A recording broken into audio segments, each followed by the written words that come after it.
activities that each one would be part of, single or in a small group, or rarely in a whole group.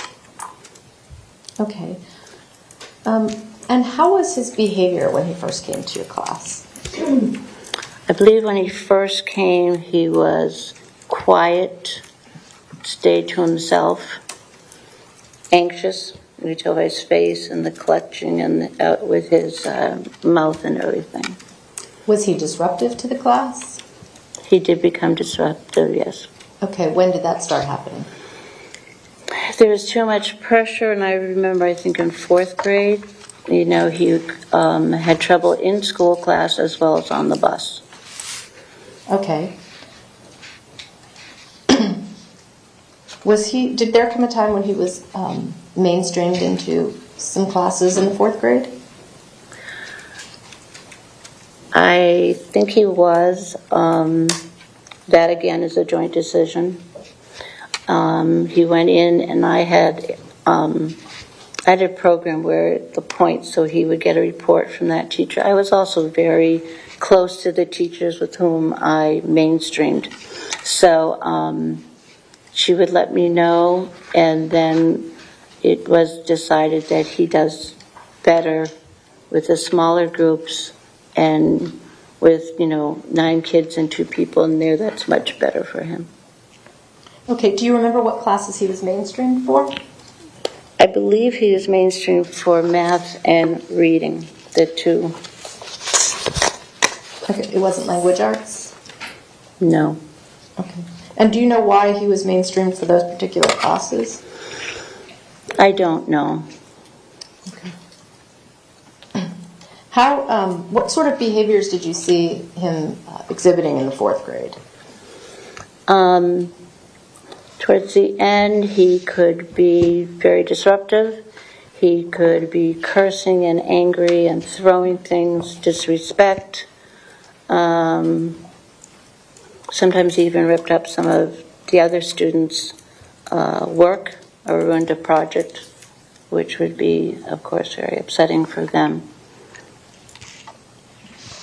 At some point in the 4th grade, was he given a privilege? He was. We had a personnel, and for student council, she included everyone, cluster children as well. So he did go a few times to student council meetings with one other student to come back and tell us what was happening. Okay. And did he maintain that status or that privilege, or did he? No, he What did happened? not. Because of his behavior, disruptive and aggressive in other situations, that privilege was taken away. Okay. Now, you testified earlier that you had some experience with autistic children. Yes. Mm-hmm. And did you think that could be partly what's going on with him? I did not see that myself. Okay. What did you think? I thought the behavior, I thought we knew that he had a hard start with the biological and the drugs. We knew that he was adopted and then went to wake up his father when he was 5, and his father had passed away. I think with him being small and everything, he just couldn't stand up for himself at that time. Okay. And did he move on to the 5th grade? I believe he got a ESC promotion. What is an ESC promotion? It means that they have not made the test scores and that, but they feel they should be promoted. Okay. May I have a moment, Judge? You may.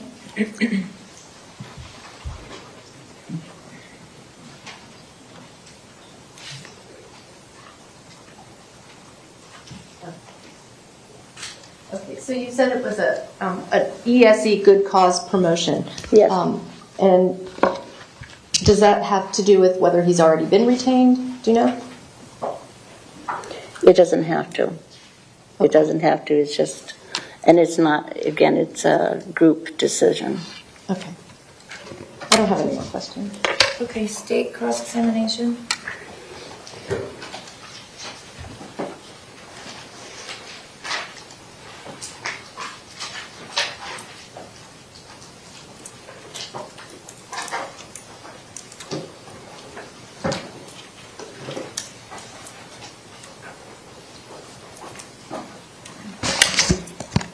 Good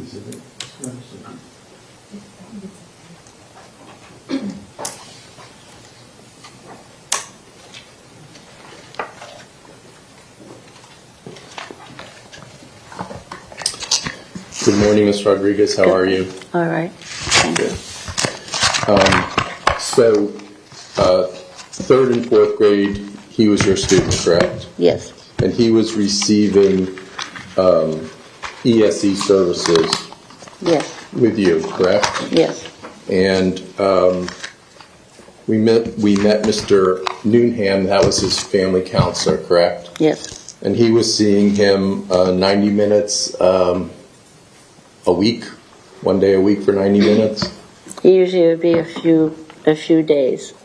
I'm sorry? It would usually be a few days, 30 minutes. Oh, okay. So it was maybe 3 days, Yeah. 30 Yes. minutes each? Mm-hmm. Okay. Yes. I'm going to ask you to speak up a little bit or closer Okay. to that mic. Okay. Thank you. Appreciate it. You're welcome. And he was also receiving speech pathology services as well? Speech language, yes. Speech and language services, yes.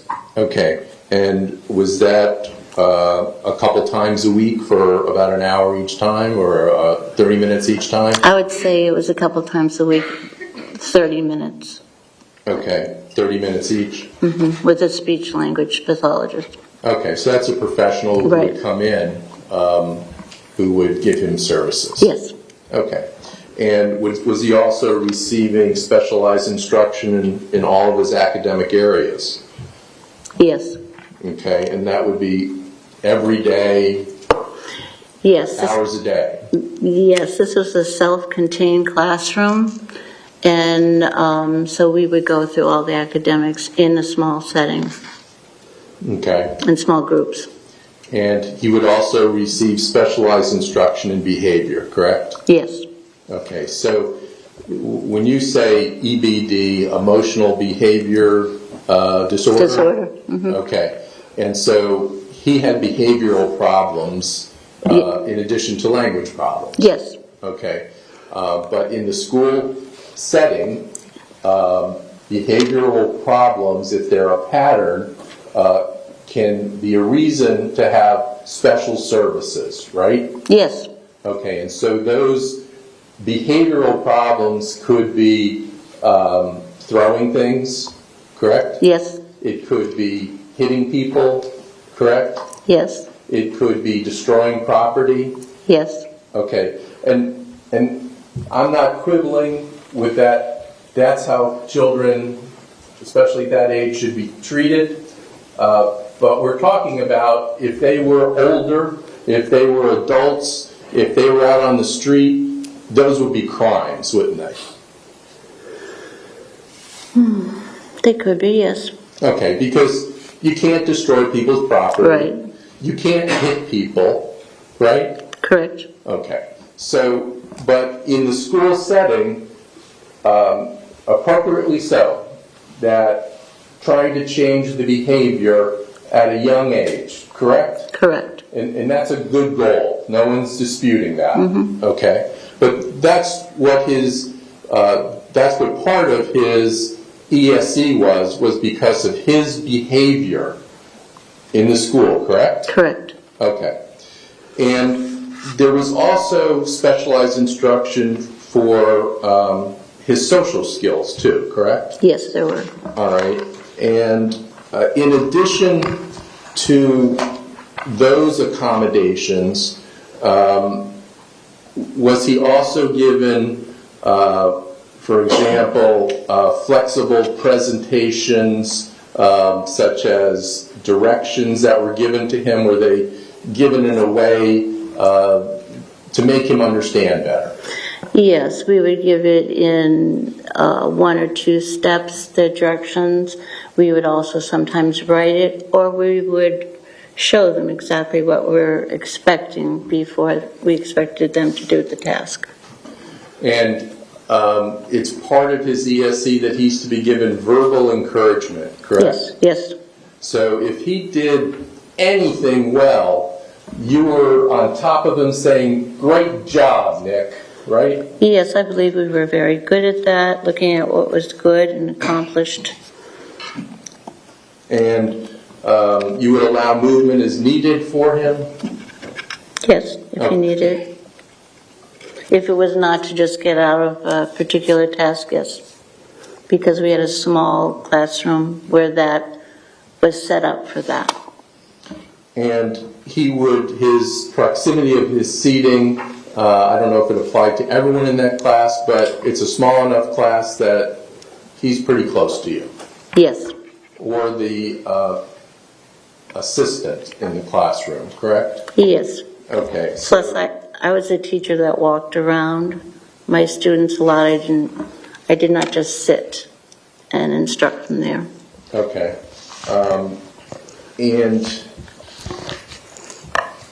that's what he got in 3rd and 4th grade when you were there, correct? Yes, yes. And for some reason, he was mainstreamed. Now, I couldn't exactly hear what you said when he was mainstreamed. He was mainstreamed in 5th grade or 4th grade? You don't recall? I believe for 4th grade for a little while, and that was not successful, so he came back